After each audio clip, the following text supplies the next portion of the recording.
হাদির মৃত্যুর খবর ছড়িয়ে পড়ার পর সমাজে যে নীরবতা তৈরি হয়েছে তা শুধু ব্যথার নয়, এটি এক গভীর সংকটের চিহ্ন।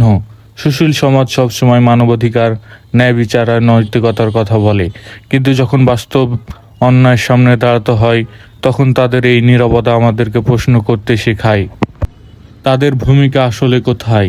এই নীরবতা কেবল ভয় কিংবা স্বার্থের কারণে নয়, অনেক সময় এটি দায়িত্ব এড়িয়ে যাওয়ার নাম।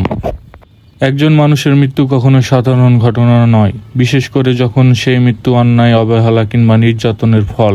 তখন কথা বলা, প্রশ্ন তোলা, প্রতিবাদ করা হওয়া উচিত সচেতন সমাজের কাজ। কিন্তু যদি তারা চুপ থাকে তবে অন্যায় স্বাভাবিকরণে ঘটে, অপরাধীরা সাহস পায় আর ভুক্তভোগীদের ন্যায় বিচার পাওয়া আরও কঠিন হয়ে যায়। আজ হাদির মৃত্যু শুধু একটি ব্যক্তিগত ট্র্যাজেডি নয়, এটি আমাদের সামাজিক বিবেকের পরীক্ষা। সুশীল সমাজ যদি সত্যি সুশীল হতে চায় তবে তাদের এই নীরবতা ভাঙতেই হবে, সত্যের পাশে দাঁড়াতে হবে, কথা বলতে হবে, কারণ নীরবতা কখনোই নিরপেক্ষতা নয়, নীরবতা অনেক সময় অন্যায়ের পক্ষেই দাঁড়ায়।